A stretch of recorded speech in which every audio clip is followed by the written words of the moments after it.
they've had a witch hunt. It seems kind of like it's following what's happened nationally, and I think it's just a disgrace, and I think it's so important that we support him, but I want him to speak. So, thanks, Matt.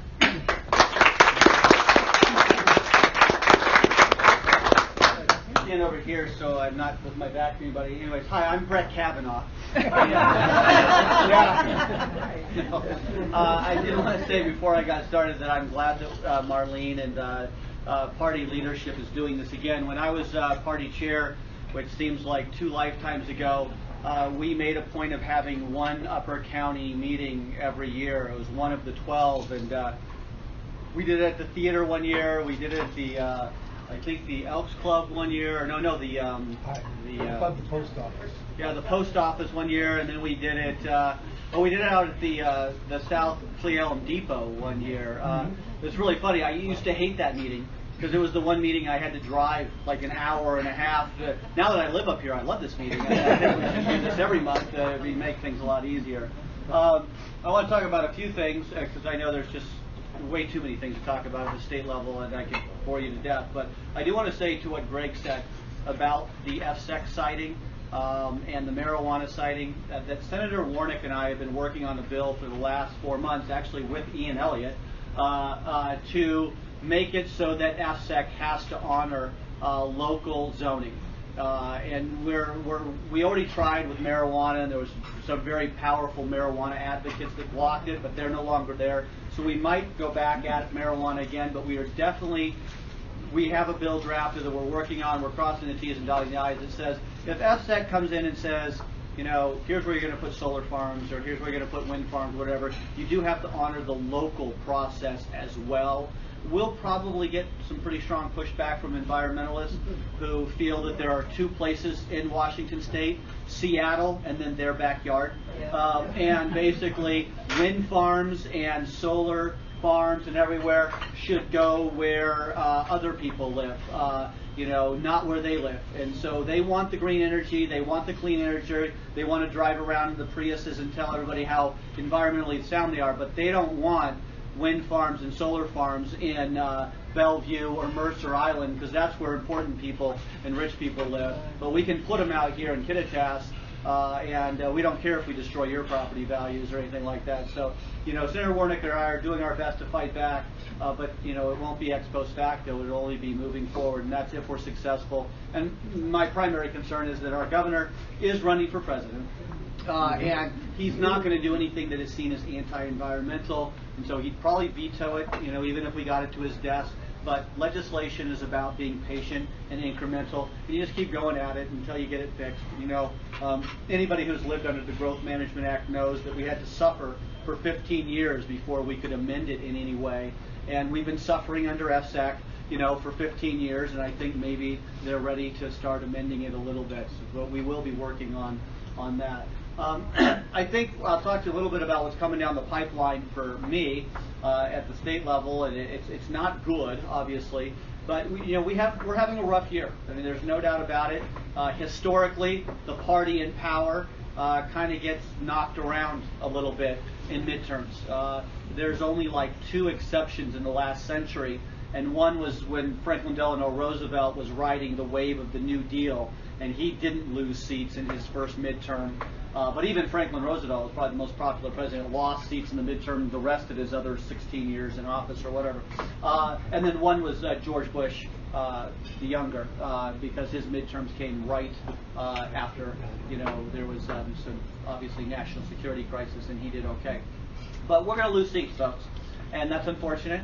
A lot of my good friends are not coming back, and what that's going to do is change the attitude of the legislature. We'd been kind of at a 50-50 tie, and we made a lot of agreements. And when you have divided government, I always tell people that you have 2 choices when you have divided government. You walk away and no one gets any candy, or you walk away and everybody gets one piece of candy, right? Because they both have a veto on the other. And what we did is we worked out as many compromises as we could to keep the government up and running, and the big one was McCleary. And we made a lot of hard compromises. I don't like a lot of them, but that's the nature of being in the minority, is you kind of get the best deal you can, right? Sometimes other people are holding the cards, And my fear is that they're going to probably undo all of those agreements. They will have all the power to go back and say, well, you traded A for B, but we're going to just take B back. And the big one I fear is going to be your local levies. So the biggest compromise that we made with the McCleary decision on school funding was we raised your state property taxes to pay for McCleary. And you're getting the assessments, aren't you? And if anybody complains, blame your assessor, because she's not here right now, right? And I am. Or he's not here right now, right? And so rule number one of politics is you always blame the person that's not in the room. No, seriously though, we raised your state property taxes, but for an exchange, we lowered your local levies. And that's why we called it a levy swap.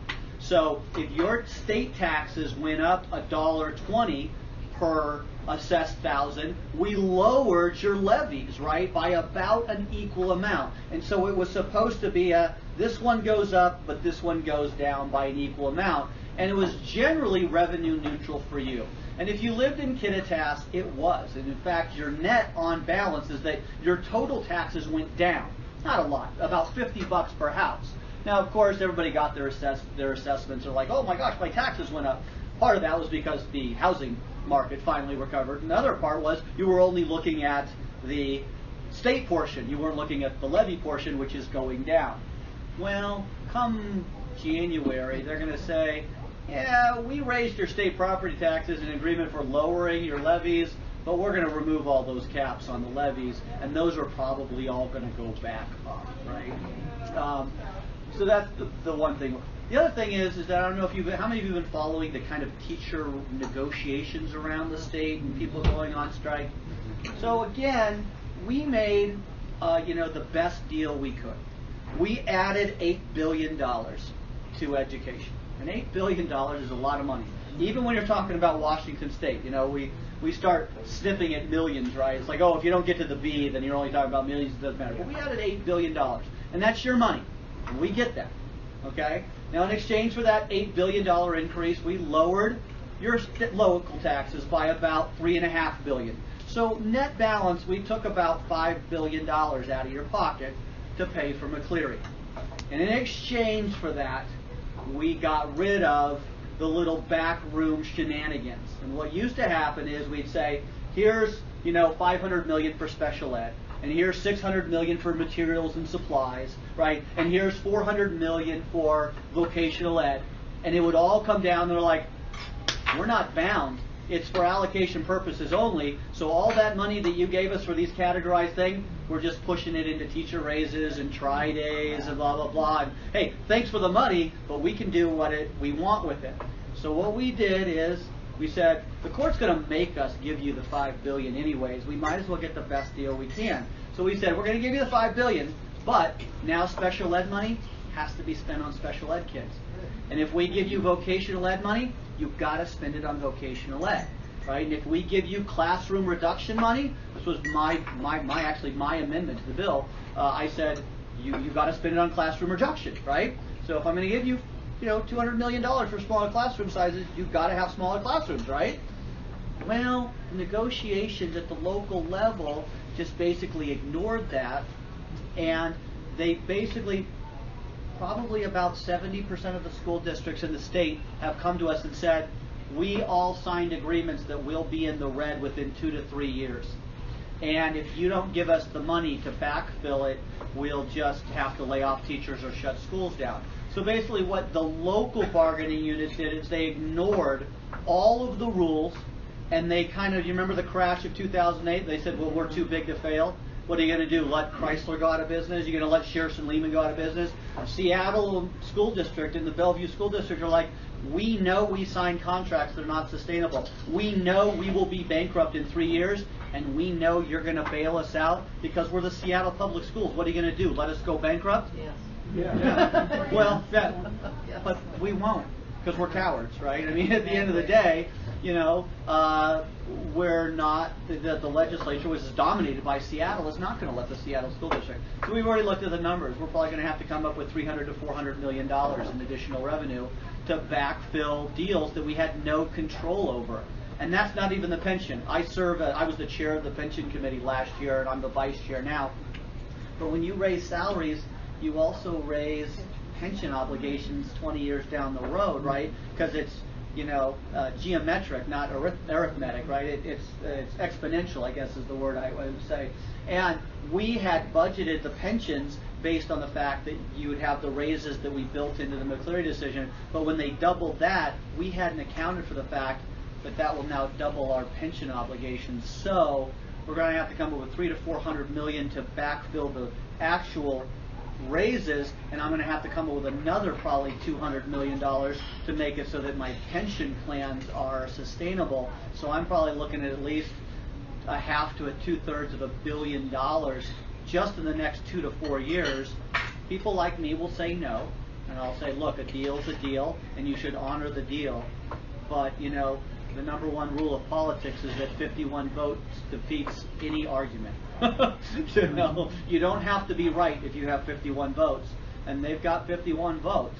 So I wish I had some good news for you. I will say that my son's soccer team only lost 10-2 instead of 12-1 this week, and that was good news for them. It doesn't really help your bottom line, but anyways, we're going to have to be vigilant. We're going to have to really be vigilant out there, and I'll end because I don't want to talk too long. I'll echo with what Greg said. You got to vote no on every one of the initiatives except 1634.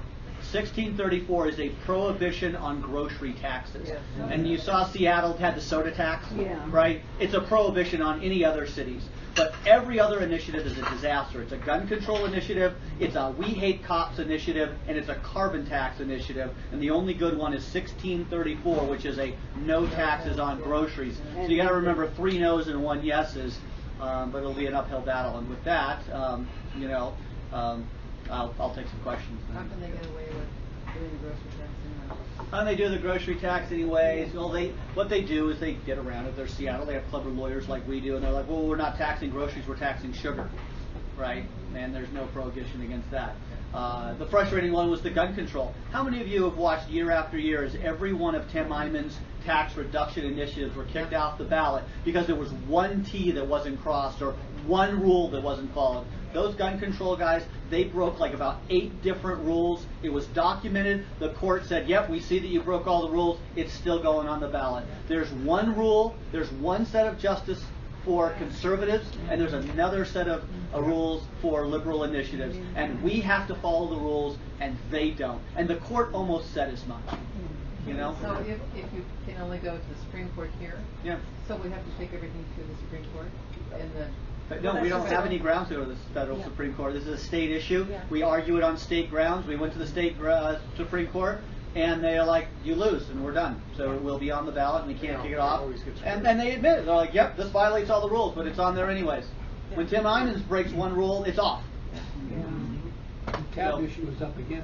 Yeah, absolutely. Income tax, carbon tax. What do they have that we don't? Oh, yeah, no, it's like one at a time. Raise hands. Yes, sir. Why do they get away with it? What do they have that we don't? We always get the bottom of the barrel. Yeah, they have the Supreme Court, right? There are only 3 donors to the Supreme Court. There is the WEA, there is the state tribes, okay, and then there's the trial attorneys. And they win every case, right? I don't even have to read the briefs. I don't have to listen to the oral arguments. All I have to do is look at the plaintiff. And if the plaintiff is the tribe, the WEA, okay, or the plaintiff's attorneys, they will win. Period. Because our Supreme Court is not appointed for life like we have in the federal system. They're elected, and they have to raise money.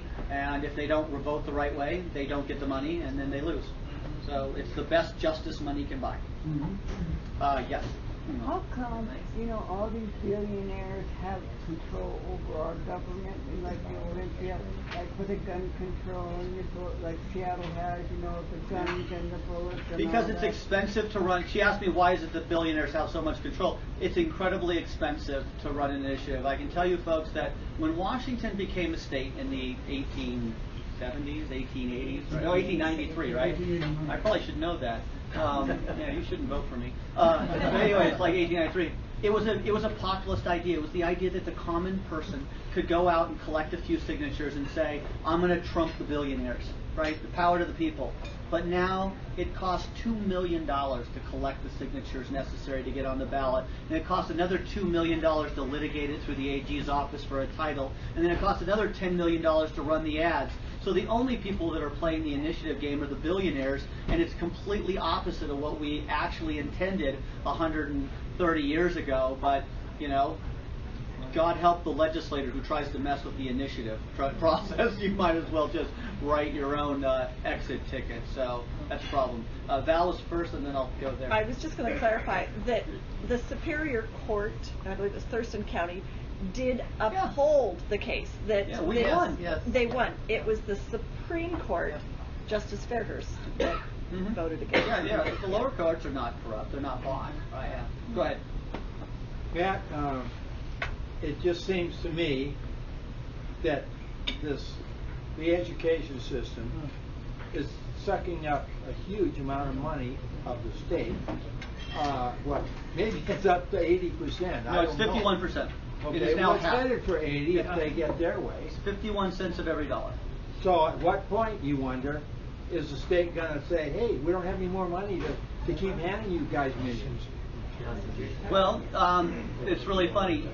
All these environmentalists who are talking about how great the carbon tax is to save the planet, we Republicans came forward with a carbon tax that was revenue neutral, and all the environmentalists turned it down. Now they've got a carbon tax that is not revenue neutral. It was never about saving the planet. It was about raising money. So when you ask, how are they going to come up with more money? They're going to have a carbon tax, and they're going to have a capital gains tax, and then they'll find something else. I mean, last year, we taxed water. Bottled water is now taxed in Washington State to pay for McCleary, right? That was part of the compromise, right? So you'll never run out of things to tax, you know? You may run out of Okay,